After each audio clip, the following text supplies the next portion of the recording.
Alright, so saya pengen memberikan step by step kerangka berpikir apa saja yang harus disiapkan ketika Anda pengen membangun bisnis online.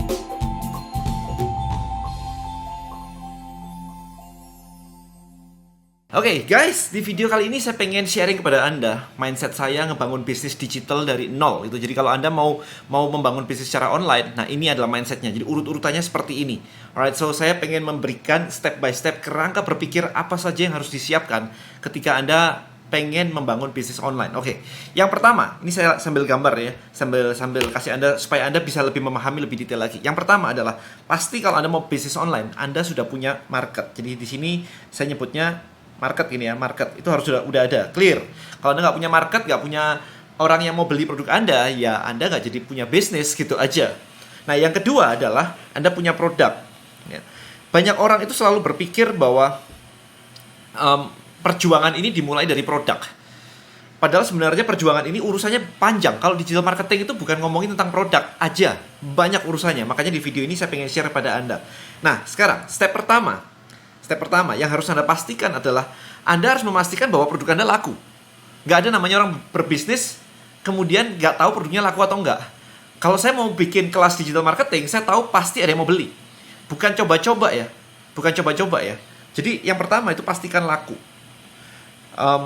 Anda bisa ngetes, Anda bisa survei, Anda bisa ngapa-ngapain. Ini sebenarnya langkah ini itu adalah PMV, PMF namanya kok PMV ya, PMF gitu ya. Namanya produk market fit. Jadi apakah Anda sudah melakukan proses ini, ngecek apakah produk Anda dan market itu sesuai. Jadi orang ini kalau dikasih produk ini itu mau, baru dibuat bisnis. Jadi kalau misalkan orang dikasih tahu, oh pakai suplemen ini maka kamu bisa turun berat badan, dan orang percaya dan beli dan ada hasilnya, baru Anda ngomongin bisnis. Bisnis adalah ketika Anda tidak mau berjualan ke satu orang lagi, tapi mau membuat itu menjadi sebuah besar, sebuah perusahaan yang besar, melayani banyak orang, itu baru ngomong bisnis. Tapi kalau lu coba aja, ini bukan bisnis, itu baru ngetes. Nah, proses ini harus ada dulu. Ya, jadi kalau marketnya nggak menerima produknya, berarti produk market fitnya belum lewat, fase ini belum lewat. Oke. Nah, yang kedua, setelah Anda memastikan bahwa oh produk ini laku, berarti saya punya peluang bisnis nih, ada kebutuhan di situ. Nah, maka step kedua adalah Anda harus mencari tahu yang disebut dengan channelnya. Ini kita ngomong bisnis digital. Channelnya. Tapi bisnis apapun, sebenarnya channel juga penting. Channel distribusi, channel menjangkau mereka. Channelnya itu mesti Anda harus memikirkan, kayak misalkan apakah saya harus mendistribusikan produk-produk saya ini ke sekolahan, atau ke warung-warung, atau malah ke Indomaret, Alfamart, ke Carrefour, itu kalau offline. Nah, kalau online, market ini bisa dijangkau di mana? Gimana caranya kita nge-reach mereka gitu. Jadi istilahnya how to reach ya di sini ya. How to reach them gitu. Nah, ini kalau di digital itu macam-macam sih. Anda bisa Instagram misalkan, bisa aja. YouTube misalkan, bisa aja. Ini sosial media ya. Sosial media. Google misalkan, bisa aja. Tapi Anda mau pakai yang lain juga boleh. Misalkan Anda mau, oh kalau orang-orang kayak gitu sukanya hangout di detik.com misalkan gitu ya, website gitu, saya bilang detik.com gitu, bisa aja. Kalau orang-orang suka golf, mereka punya Golf Digest misalnya, ada website Golf Digest, mereka terima iklan nggak ya? Kalau misalkan mereka terima iklan, kenapa nggak iklan di mereka aja? Nah, kayak gitu. Jadi Anda harus menentukan nge-reach-nya di mana. Nah, berikutnya adalah pertanyaannya ini, apakah channel ini scalable atau tidak? Ya, ini misalkan ada lagi how to reach them, misalkan marketplace, boleh, nggak ada masalah marketplace itu. Nah, pertanyaannya adalah apakah ini scalable atau tidak? Scalable itu maksudnya Anda bisa menjangkau ribuan jutaan orang di situ yang menjadi market Anda, bukan ribuan jutaan orang yang semuanya, bukan, tapi apakah market Anda bisa dijangkau di situ. Jadi pola pikirnya kayak begitu ya. Punya produk, udah pasti laku, oke. Kalau saya mau mentarget market yang ini nih, mereka ngumpulnya di mana nih? Kalau di sosial media begini. Terus ada pertanyaan biasanya begini. Dan market saya itu benar-benar orang udah tua, kemudian udah nggak pakai internet lah, gaptek pol gitu, ngomongnya begitu kan. Nah, begitu Anda tahu kayak begitu, ya udah nggak usah dibuat bisnis, cari bisnis yang bisa dijangkau. Kecuali Anda memang mau menggarap bisnis itu dan nggak peduli digital. Nah, ini konteksnya berbeda nih. Anda mau bisnis digital atau mau bisnis yang sesuai dengan konteks itu tadi. Kalau konteksnya itu tidak bisa dijangkau secara digital, tapi peluangnya besar secara offline misalnya, ya nggak ada yang salah. Cuman ini kan kita ngomongin bisnis digital, gitu aja sih. Ya. Kemudian berikutnya, Ketika ini sudah jadi, laku udah pasti, channelnya udah ketemu, maka yang ketiga adalah kita mikirin kontennya apa. Jadi konten itu adalah jembatan antara produk sama market. Ya, itu konten. Kalau di dunia offline, Anda mau beli barang gitu ya, Anda tinggal lihat, datang, pegang. Menarik juga ya. Terus ditekan-tekan begitu. Terus oh, kayaknya cukup menarik. Ya udah deh, saya beli, harga berapa? Itu orang offline. Ya, baju dilihat dulu gitu kan. Itu orang offline. Tapi ketika Anda ngomongin online, semuanya konten. Anda nonton YouTube kayak begini, konten. Anda dengerin podcast, konten. Anda scrolling Instagram, konten. Anda baca copywriting, konten. Anda baca landing page, konten. It's all about content. Hari ini kita tidak bisa lepas konten.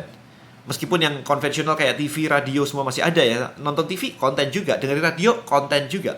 Jadi semuanya itu tentang konten. Jadi kalau produk Anda nggak laku, padahal nomor 1 sudah selesai, produk market fit, produk ini harusnya laku. Kenapa saya nggak laku? Konten urusannya. Ya konten. Kita mau ngomongin hook lah, mau ngomongin story lah, mau ngomongin offer lah. Formatnya konten. Anda ngebaca, ngelihat, menonton video, mendengarkan. Bentuknya konten. Jadi kalau sampai nggak laku, ini urusannya konten ya. Jadi konten, saya tulis di sini aja. Konten ya. Ini adalah bridge, jembatan antara produk sama market. Gitu. Jadi yang membuat market itu bisa mengerti dengan jelas produk Anda apa, benefitnya apa, itu konten. Nah tinggal konten Anda bagus atau jelek. Itu yang paling penting di sini. Ya, jadi tujuan dari konten adalah menjelaskan value. Jelasin value gitu ya, saya tulis di sini. Nah, kemudian ini harus mencakup banyak sebenarnya, bukan cuma urusan barang ini diskon sekian. Itu bukan value, ya itu cuma keterangan doang, harga doang gitu kan. Anda harus tahu kan mimpi market Anda apa? Kalau saya bisa turunin berat badan, wah cowok-cowok jadi suka nih sama saya. Mimpinya itu loh. Bukan tentang 12 kilo turun atau 10 kilo turun atau 20 kilo turun, tetapi kalau saya punya badan lebih indah, wah ini cari cewek gampang, cari cowok gampang, kayak gitulah. Itu mimpi. Oh saya bisa pakai baju saya yang lama. Oh saya sembuh dari penyakit apa. There is the dream. Dan nurunin berat badan hanyalah cara atau proses menuju mimpi itu. Anda harus tahu mimpinya. Kita kan selalu bilang ya, kalau misalkan oh jualan suplemen gitu kan, jualan itu hanya untuk bantu kamu turunin berat badan. Yes, it's okay turunin berat badan, tapi mimpinya apa habis itu? Ya jadi ada mimpi. Kemudian ada lagi problem solve-nya apa? Ini harus ada di konten ya. Problem solving gitu. Nah, kemudian ada lagi avoid fear. Jadi, avoid fear itu gini. Kalau misalkan kondisi sekarang ini yang sedang dijalanin oleh market Anda tidak dibereskan oleh produk Anda misalnya, maka ke depannya itu bisa jadi apa? Ya kalau kelebihan berat badan, ya memang kelebihan berat badan, ngomongnya nanti jelek dan sebagainya. Bukan itu. Tapi fear-nya apa? Bisa saja fear-nya, wah kalau berat badan saya kayak begini terus, kolesterol saya bakal naik nih. Wah ini bisa heart attack nih, bisa stroke nih. There is the fear. Jadi mimpi ketakutannya itu apa? Kalau ini dijalankan terus, itu harus keluar juga. Makanya konten itu bukan cuma sekedar, wah produk ini bisa ini, kok kandungannya begini, nggak kayak begitu. Ya, bukan cuma benefit juga. Benefit itu kan bisa menurunkan berat badan. Ya kalau kemarin kita ngomongnya selalu fitur and benefit ya. Fitur itu mengandung ini bisa menurunkan berat badan gitu kan. Jadi Anda bisa menurunkan berat badan lebih cepat, lebih sehat, bahannya natural, it's for you gitu kan. Tapi setelah itu apa? Jadi setelah benefit, beyond benefit itu apa? Nah, ini harus clear nih. Kadang-kadang kita nggak memikirkan sampai ke sana gitu. Nah, kemudian oke, saya ulangin. Nomor 1, produk market fit udah selesai. Nomor 2 adalah channel. Ya, channelnya udah tahu mau pakai apa. Instagram, YouTube, website, dan yang lain-lain. For me personally, ngajar digital marketing, market saya di mana-mana. Makanya kalau Anda cari nama saya, itu semuanya keluar. Mau di YouTube kayak, mau di Twitter kayak, mau di LinkedIn kayak, mau di Facebook, mau di Instagram, mau di Spotify, mau di Apple Music. Artinya 30 platform podcast saya masuk. Jadi, saya masuk ke semuanya. Ya, itu balik lagi karena market saya di semua tempat ada gitu. Jadi, tergantung market Anda di mana. Nah, yang keempat, ini yang baru kerjaan digital marketing itu sebenarnya adalah di sini. Funnel-nya apa? Kalau buat Anda yang belum tahu funnel itu apa, tonton video saya, tonton video saya tentang funnel. Saya sudah membahas tentang funnel itu apa gitu ya. Jadi, simpelnya adalah ini urutan konten. Konten itu apa saja yang harus disajikan ke audiens Anda. Sehingga ketika mereka nonton, dengar, baca secara berurutan, dia jadi kepengen, tertarik membeli produk Anda. Nah, ini harus Anda desain sebenarnya. Tugas Anda sebagai seorang marketer adalah mendesain funnel, atau kita ngomongnya mendesain customer journey. Saya selalu bilang di kelas saya di M Elite tuh, desain customer journey. Marketer tuh bukan upload produk, itu tugas tukang upload ya. Kita marketer gitu. Nah, urutan konten, misalnya ini contoh. Saya tulis di sini, misalnya aja contoh gitu ya, example gitu. Bisa saja Anda mulai dari video. Ini diiklankan. Kita selalu ngomong, oh udah ngiklan dan sebagainya. Habis video kemana nih? Mau ke landing page, halaman, sebuah website ya, landing page gitu ya. Begitu ngeklik videonya masuk ke sebuah halaman landing page. Nah, kalau misalkan di situ langsung beli, ya sudah, nggak ada masalah. Tetapi kan kadang-kadang nggak beli. Kalau nggak beli, apalagi yang harus disiapkan? Oh, iklan, ads, retargeting. Retargeting. Jadi kalau Anda lihat video saya misalkan, terus habis itu Anda kemana-mana iklan saya muncul terus, ngikutin terus, ya menghantui kata orang gitu kan, itu namanya retargeting.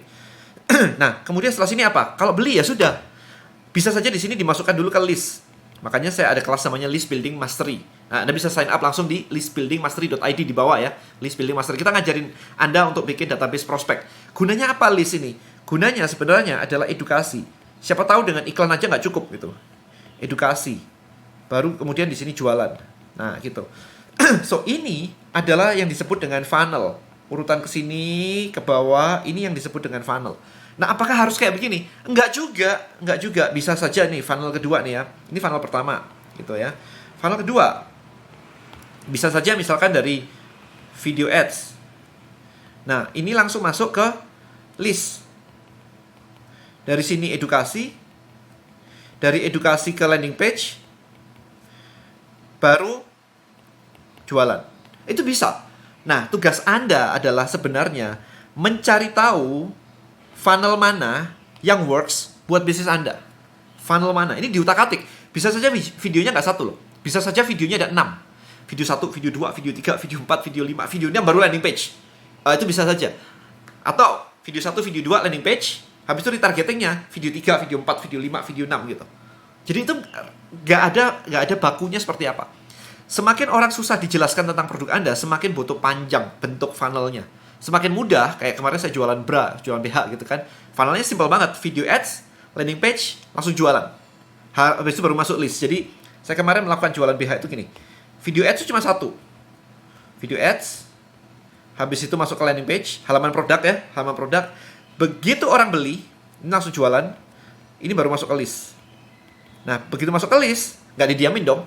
Ini langsung masuk ke upsell. Nah, gitu. Bayangin ya, ini proses upsell ini aja, ini 20-25% omset loh. Bayangin ya, kalau misalkan saya nggak pakai list, ini saya cut nih, dari sini saya cut nih, belakang ini saya cut nih, hanya jualan aja. Maka ini hilang ini. Padahal omset di belakang ini, basically biayanya murah banget, karena nggak keluar biaya iklan kan. Cuman biaya email marketingnya aja gitu. Jadi tinggal broadcast aja. 20-25%. Padahal ini ngomong angka miliaran kita. Bukan ngomong angka cuma 10 juta, 5 juta ya. Kita ngomong angka miliaran. Nah, jadi tugas Anda sekali lagi adalah ini. Menyusun ini sebenarnya. Menyusun funnel. Nah, dari sini Anda sudah tahu ya berarti ya. Video ini berusaha menjelaskan secara lengkap pemikiran ketika Anda mau bisnis online itu kayak apa. Memulai bisnis online dari nol itu kayak apa. Satu, pasti ada marketnya. Ya, dan produk gitu ya. Anda bisa mulai dari produk dulu, terserah deh.